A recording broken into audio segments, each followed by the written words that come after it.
Você, você, você. Você, você, você. So here we are with another episode of Arrays of Living, and it's a guest episode, which always gives me delight. I'm here with Avital Spivak, and the topic that we will be discussing is appreciating the value of technology. And it's really geared to those who probably are hesitant or not as knowledgeable in technology and trying to figure out, why should I bring it in any major way in my life or in my business? Before we jump into the discussion, however, let me have Avital introduce you to herself, to you, not to herself. Okay, I think I'm dizzy now. No, I'm just teasing. But have her introduce herself so that we can get much more into the discussion. Avital, thank you for being here. It's a pleasure having you. Why don't you tell the audience what you're all about? Thank you, Jen. Thank you for inviting me and bringing up this delightful topic. So, who am I? I started as a software engineer. I mean, of course, I started as a baby, but my work life started as a software engineer, computer engineer. And I worked with a lot of startups where you really, you're the dishwasher and the table builder when they come from IKEA and do everything else that's needed in order to get everything working. And I thrive on that. I like, the challenges of troubleshooting whatever needs to be done. I'm also a tutor. I started very early on from school. I started teaching other kids math and really saw the joy of math appear, which is to the topic of what we're talking about now, is the joy of technology for people who find it confusing, daunting, frustrating, etc. Yeah, or daunting. I mean, it's great when it works. When it doesn't work, my gosh. Exactly. Yeah. So I think we forget what it's for and why do we even do it when we get frustrated daily by a lot of stuff. I started my own business and I'm working with people who need their technology untangled and their relationship to technology untangled. And I make it work for them because really, when you think about it, we need it for our daily life. I mean, even, electricity is old technology, but it is also technology. So we are enmeshed with it in so many ways. Modern business to work, it's necessary. And how do you get certain age groups to actually appreciate technology? Because I know I struggled with it with my mom.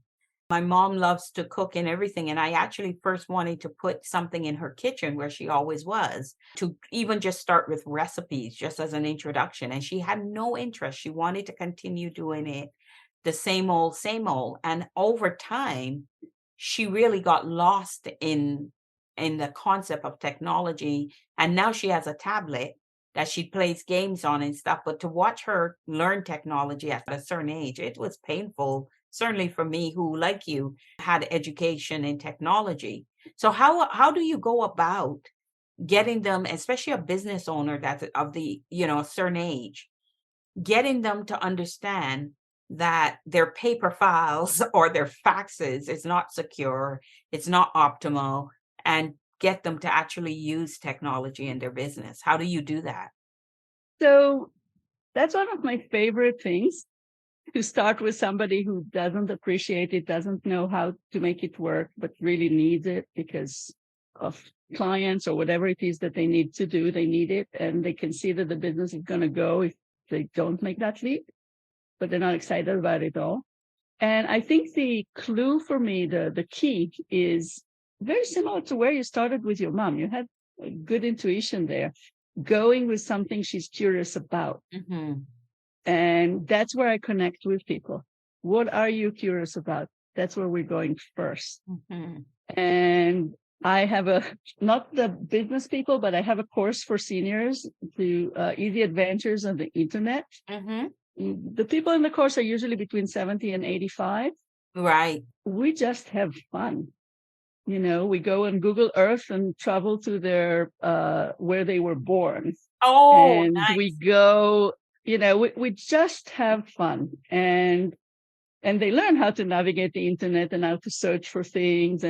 But I'm not really, you get somebody to the corner of the window and clicking on it and then doing circles, and the window goes like this and everybody in the room is laughing. So it's fun when you make it fun, and then it gets interesting, and then it's like, oh, I can do this. So what else can I do? I didn't think I could do that. It gets to the core of, they really do want a lot more than they can do, but they've given up on it already.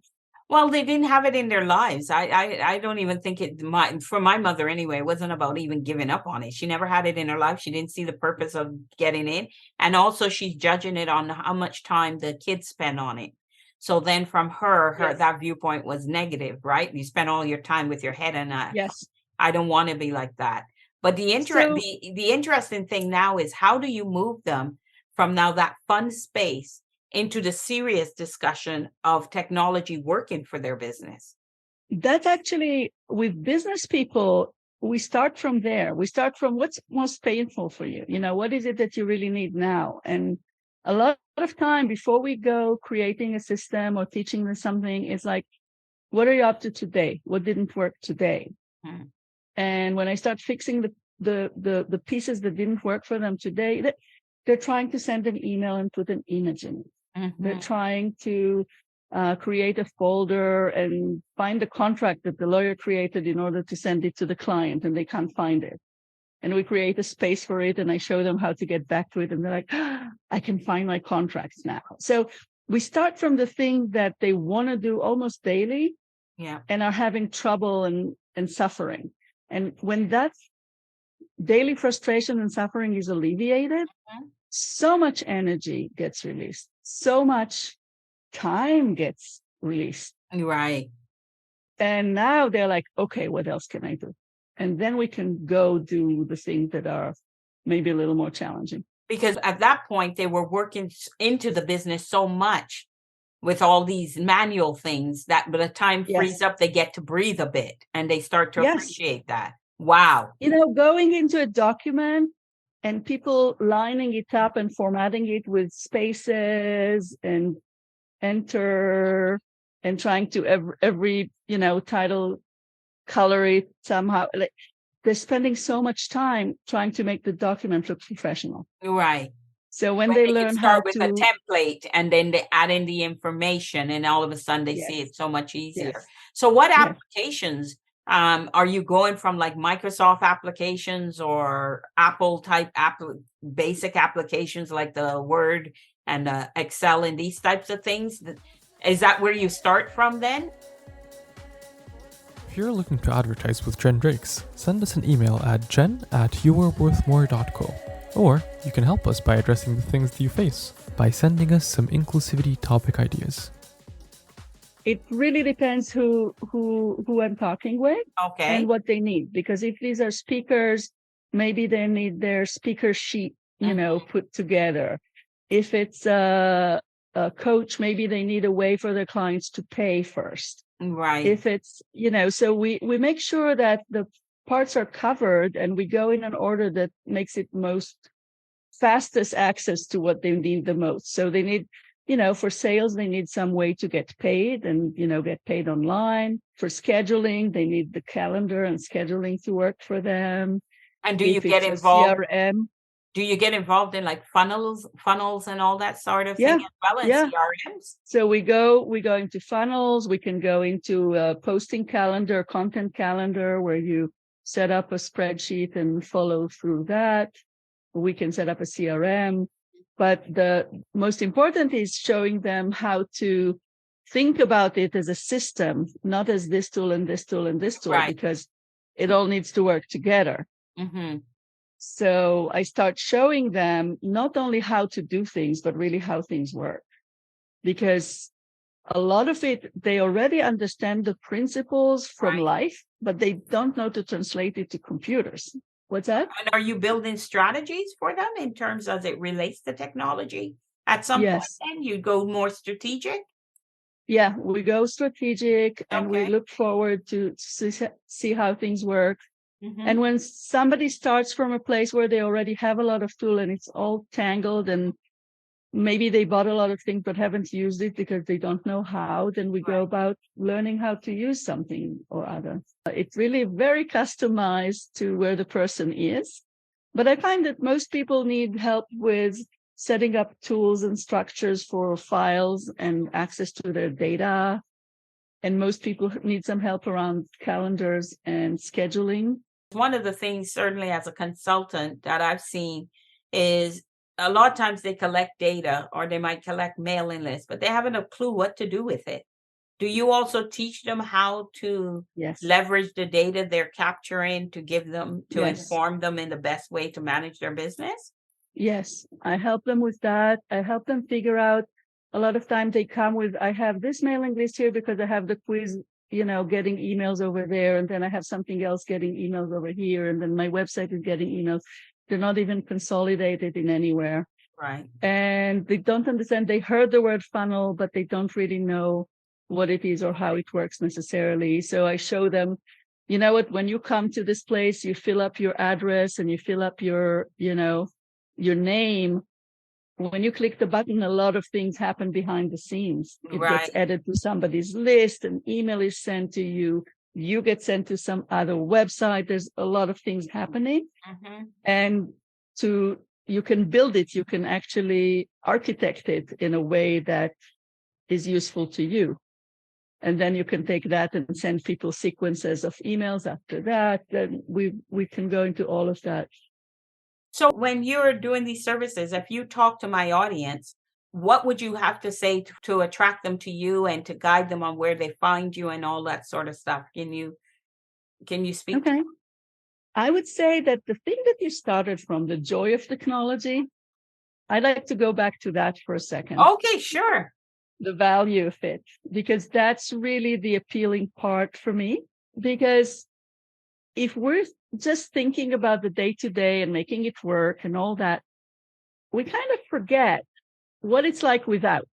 And there's a lot of things that those things give us, but in the day-to-day frustration, we completely forget what life was like before, but we can't quite give it up and we don't really know what we're doing. So it's really about reconnecting to, why am I doing this? What's the minimum that I need to make things happen? I don't really need all of that. What is it that I really need to make what's important to me happen? And then we go in the narrowest way to pave the road so you can, just write that. And then we can start building around it. So it makes things a lot smoother and more pleasant. And that's really the goal for me, because that's, how clothes we wear them, right? We need to wear them. Yeah. If they're well-fitting, then we're really comfortable and it's kind of transparent. If they're ill-fitting, snagging, itching, whatever, that's how I see tech. You want it to be like well-fitting clothes, something you enjoy, something that works for you, something that's almost transparent to you because it's so simple. And there's some of them too that are just an oversell. Like you get them and you're like, what is this? There's something wrong with it, or it's not connected right, or it's built for a tech as opposed for a real user, the user interface doesn't work. Like there's so many things sometimes that frustrates you with technology that makes you just walk away and you don't want to deal with it. So how do you optimize all that stuff to make sure their reaction doesn't go back to how you started? Yes, because my company is called Vital Weave. You're asking, how do you find me? It's vitalweave.com. Okay. And it's Vital Weave because I take what they have and I weave it in a way that it's vital now. It's like something that works. And most people have most of what they need. They might have little gaps, but they have most of what they need. And we just put it together in a way that really works. So it's like a chain link that missing one link, you can't put it around your neck. But if we put the 1, 2, 3 links that are missing in, suddenly you have something that works. But you didn't realize that you had all those other pieces because nothing worked before. Nothing worked. Oh, that's so beautiful. We're able to move faster than people think because they already have a lot. Right. And it's more enjoyable. Like I get the reaction from people like, oh my God, it's not so bad. Like, or I thought I would suffer the whole hour, like whatever it is, like people are surprised at the experience. So that's a beautiful visual you put in mind, especially related to technology.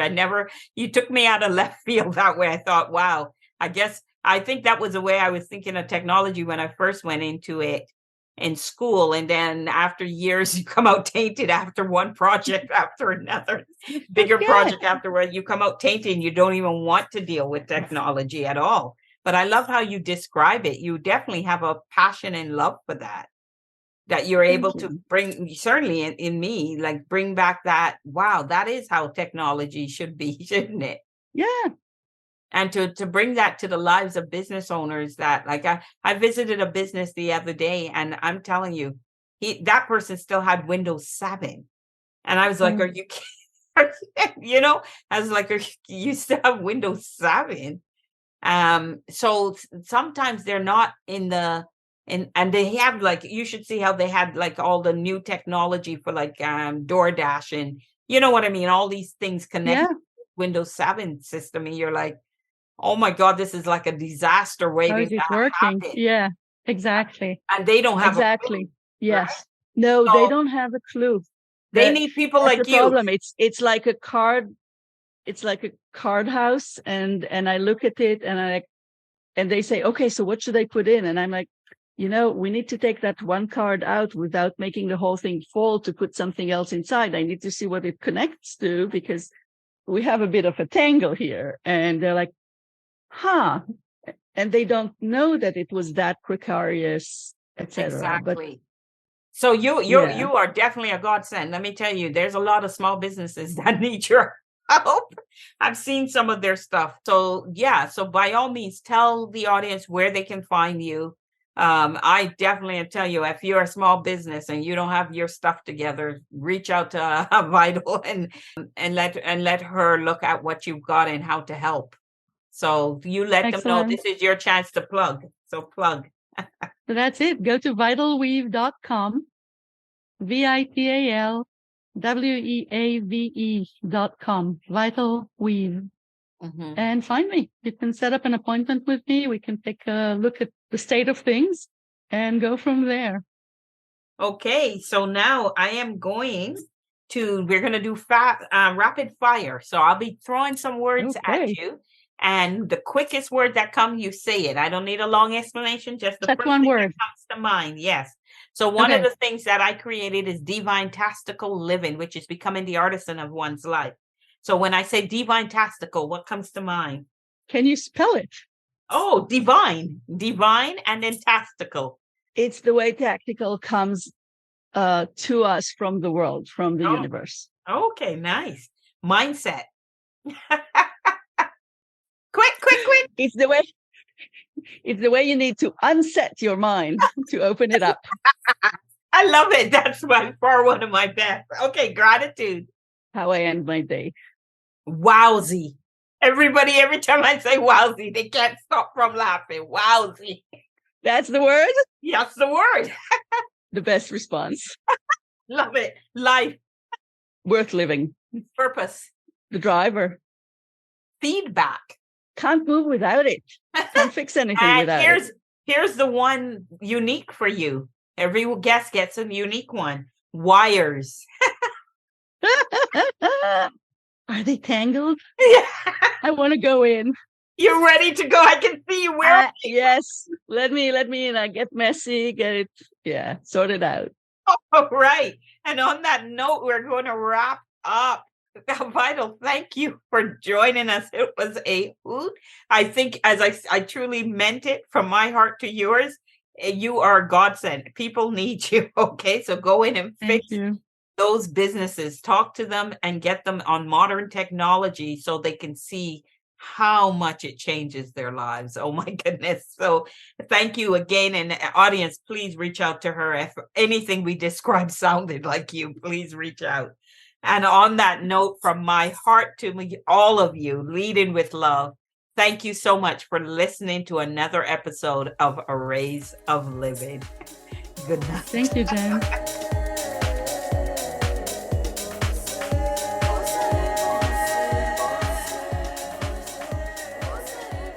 Welcome back, everyone, to Arrays of Living. Make sure to follow Jenn Drakes on all social media platforms so you don't miss out on the next episode. Also, join our Catalytic Club Discord to get exclusive news about Jenn Drakes. Thank you for listening.